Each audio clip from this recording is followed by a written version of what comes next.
Now, will you listen to him? We're coming to verse 17. For the flesh, and I'm going to change this word lusteth here because it's a very strong word. For the flesh warreth against the spirit, and the spirit warreth against the flesh. And these are contrary, and the one to the other, so that ye cannot do the things that ye would. That is, the things that the old nature wanted to do. And this is friends, very important to see. In fact, I would say it's all important to see at this particular point here.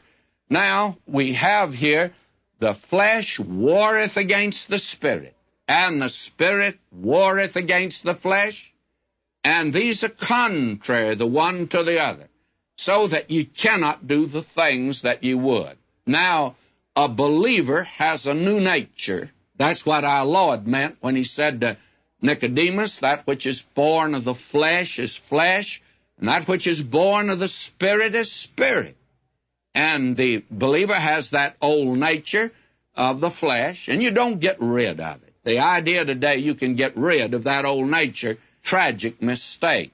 And I think that probably the greatest deception of the folk who think they've got rid of the old nature is that they haven't got rid of the old nature. And to be in that condition is a bad way. John says in his epistle, if we say that we have no sin, we deceive ourselves, and the truth is not in us. That means if your truth's not in you, then there's no vacuum there. It must be a liar. And therefore, that puts that perfect individual in a pretty bad situation. The Word of God says he's a liar, and that is not very nice, but I didn't say it. Now, will you notice what we have here? For this is a tremendous statement. You and I have two natures. That's what Paul is describing in the last part of Romans.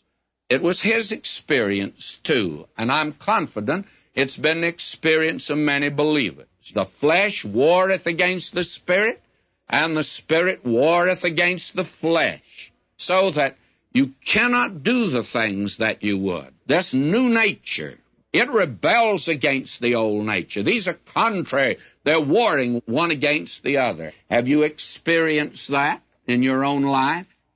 Well, there is a song that we sing. It's Come Thou Fount of Every Blessing, tune my heart to sing thy grace.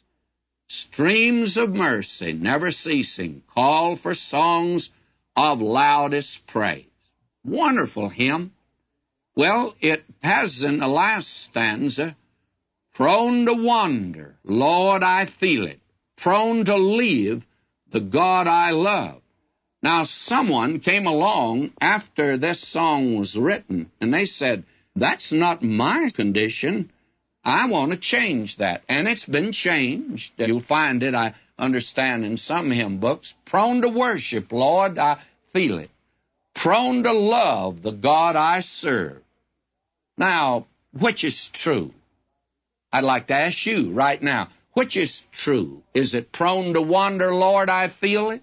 Prone to leave the God I love? Or is it prone to worship, Lord, I feel it? Prone to love the God I serve? Well, both are true. Both are true. I've got a nature that's prone to wander. Lord, I feel it. Prone to leave the God I love. And that old nature, I tell you, there are times it wants to wander. You know anything about that? Then I've got a new nature, too, and it's prone to worship. Lord, I feel it. There are times when I'm just sometime riding along in the car. I just cry out to him. If I'm alone, I just cry out, oh, Lord, how wonderful you are. And I love you. And I worship you. That's my new nature when that takes place. That old nature never gets around to that. And prone to love the God I serve. There are times when I can get far from him, and that's the old nature. Now, this is the condition of believers. Now, this idea today that I hear people say, well, I can't tell whether I'm walking in the Spirit or not. Yes, you can. Don't kid yourself about this, friends. Paul has spelled it out here so you can